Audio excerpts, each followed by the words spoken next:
ওং তৎসৎ। তখন সুখেতে ব্রহ্মকে সর্বপ্রকার স্পর্শ করার অভ্যুদয় হয়, অর্থাৎ যাহা জীবনের চিরন্তন লক্ষ্য, সেই পরম সুখের প্রাপ্তি দ্বারা পরম ঐশ্বর্য লাভ হয় এবং যাহা পাইলে এই সংসারের যাবতীয় ঐশ্বর্যকে তুচ্ছ বোধ হয়। ক্রিয়াযোগ হচ্ছে মনকে স্থির করার অন্যতম প্রধান উপায়। মনকে স্থির করতে হলে আগে প্রাণকে স্থির করতে হবে। প্রাণকে স্থির না করে মনকে স্থির করতে যাওয়া বিড়ম্বনা মাত্র। কোনো গ্রামের লোক যে কখনো ইলেকট্রিক পাখা দেখেনি, ইলেকট্রিক সুইচ ফিউজের অস্তিত্ব জানে না, তাকে যদি পাখা বন্ধ করতে বলা হয় তাহলে সে উঁচুতে উঠে দুহাতে ব্লেডগুলো ধরে পাখা বন্ধ করবার চেষ্টা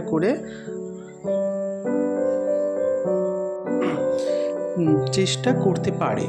কন্ট্রোল করবার সুইচের ব্যাপারটা তার জানা নেই। সেই রকম মন স্থির করবার সুইচ ও রেগুলেটর ক্রিয়াযোগের মধ্যে আছে। প্রাণ চঞ্চল বলেই মন চঞ্চল। শ্বাস প্রশ্বাসের গতি অন্তর্মুখী করলে মনও অন্তর্মুখী হয় এবং ধীরে ধীরে স্থির হয়। স্থিরত্বই মুক্তি এবং চঞ্চলতাই বন্ধন। শাস্ত্রেও তাই বলেছেন, নিশ্চলম ব্রহ্ম উচ্যতে, অর্থাৎ নিশ্চল বা স্থির অবস্থায় ব্রহ্ম। ক্রিয়াযোগী হচ্ছে মনুষ্যত্বের দ্রুত বিবর্তনের উপায়। স্বামী যুক্তেশ্বর গিরি মহারাজের ভাষায় ক্রিয়াযোগ হচ্ছে এমন একটি উপায় যার দ্বারা মানব জাতির বিবর্তন খুব দ্রুত সাধিত হতে পারে। প্রাচীন যোগীরা আবিষ্কার করেছিলেন যে ব্রহ্মজ্ঞান লাভের রহস্য শ্বাস প্রশ্বাস নিয়ন্ত্রণের সঙ্গে খুব ঘনিষ্ঠভাবে বিচরিত। বিশ্বের জ্ঞান ভাণ্ডারে ওই হচ্ছে ভারতবর্ষের এক অপূর্ব অমর দান। প্রাণশক্তি যা সাধারণত হৃৎপিণ্ড পরিচালনার ব্যয়িত হয়, তা অবিরাম শ্বাস প্রশ্বাসের গতি স্থির করবার প্রণালী দ্বারা উচ্চতার জন্য যুক্ত করা আবশ্যক। ব্রহ্মবিদ্যা লাভের যত প্রকার পন্থা আজ পর্যন্ত জগতে প্রচলিত আছে, তার মধ্যে অধিকাংশই গরুর গাড়ির ন্যায় গতি, যা মন্থর বা অনিশ্চিত। সে স্থলে পরমহংস যোগানন্দজির মতে ক্রিয়াযোগের গতি এত দ্রুত যা একমাত্র এরোপ্লেনের গতির সঙ্গেই তুলনা করা যেতে পারে। তিনি আরও বলেছেন, 24 ঘন্টা জপ করলে যে ফল পাওয়া যায়, 1 ঘন্টা হংসযোগ করলে সে ফল পাওয়া যায়।